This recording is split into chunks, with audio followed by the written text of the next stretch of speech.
Une fois n'est pas coutume, aujourd'hui je vous parle d'un manga sorti chez Kiun. Voilà, un de nos éditeurs favoris, et visiblement. Et aujourd'hui je vais vous parler de la deuxième passion préférée des Français. Hier je parlais des dinosaures, aujourd'hui je vais vous parler de l'Égypte. Chez Kiun, effectivement, en 2014, non, 2017, 2014 c'est au Japon qu'il est sorti, mais en 2017 est sorti Reine d'Égypte. Reine d'Égypte, c'est 7 volumes pour l'instant, mais ce n'est pas terminé. Et ça vous raconte l'histoire de Hatshepsut. C'est pas facile à dire, mais je parle déjà pas très bien anglais, alors l'égyptien je vous raconte pas.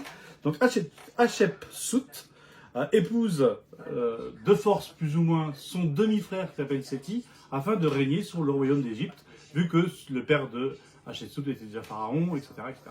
Et que dans la famille des pharaons, on s'épouse de mère en fille, de fille en mère, de fille en frère, enfin on reste dans la famille, afin de pas que le sang ne soit pas dilué avec le peuple.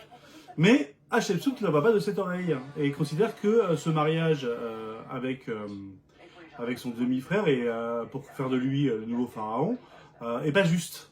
Il y a une espèce de fibre suffragette qui coule dans les veines de cette jeune reine et qui va donc tout simplement décider qu'elle était meilleure que son demi-frère de mari et elle va décider de le faire supprimer afin d'être seule et régnante sur cette immensité de terrain qu'est l'Égypte. Donc voilà, Reine d'Égypte parle de cette Power Girl sans trop d'arrêt, qui considère effectivement que c'est à elle de régner, et donc on parle là d'une pharaone dans l'ère égyptienne, et c'est plutôt sympa, c'est plutôt bien documenté, c'est très très joli en termes de dessin, et c'est plutôt agréable. Donc si vous êtes fan d'Égypte comme moi j'ai pu l'être, et que je suis encore d'ailleurs, la Reine d'Égypte de chez Kiun, enfin Reine d'Égypte, c'est pas la Reine d'Égypte, c'est Reine d'Égypte, est un manga absolument incontournable.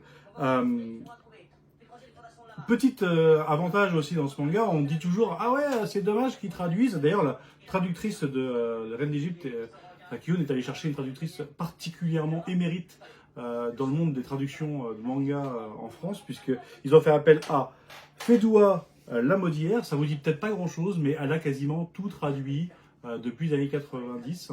De ce qui est sorti en manga. Genre, on lui doit Dragon Ball, on lui doit Fairy Tail, on lui doit Tsubasa Reservoir Chronicle, on lui doit Pandora Earth, on lui doit Beyond the Cloud, l'Atelier des Sorciers, donc vraiment de Dragon Ball à l'Atelier des Sorciers, il s'est passé quand même quelques années, et donc Kiun est allé chercher Fédoua pour ça, et elle a commis donc la traduction de Reine d'Égypte, et c'est fait avec le talent qu'on lui reconnaît déjà depuis des années.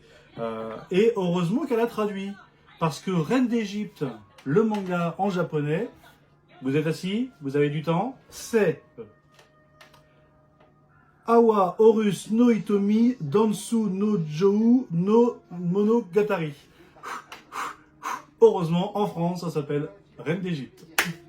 Alors, l'avantage, je vous en parle particulièrement aujourd'hui parce que donc il est sorti chez Kiun, et Kiun a fait une opération spéciale. C'est-à-dire que si vous voulez commencer Reine d'Égypte, c'est maintenant, puisque si vous achetez le 1, vous avez un pacte avec le 2 qui est offert avec. Et donc c'est plutôt un bon plan parce que ça vous fait le manga à 3,50 € au lieu de 7. Donc ça vaut quand même plutôt le coup. Donc là vous avez pour le prix d'un seul manga, vous en avez deux. Donc lisez Reine d'Égypte, rebalancez-vous dans cette incroyable épopée égyptienne, et régalez-vous avec Reine d'Égypte de chez Kiun. Merci beaucoup.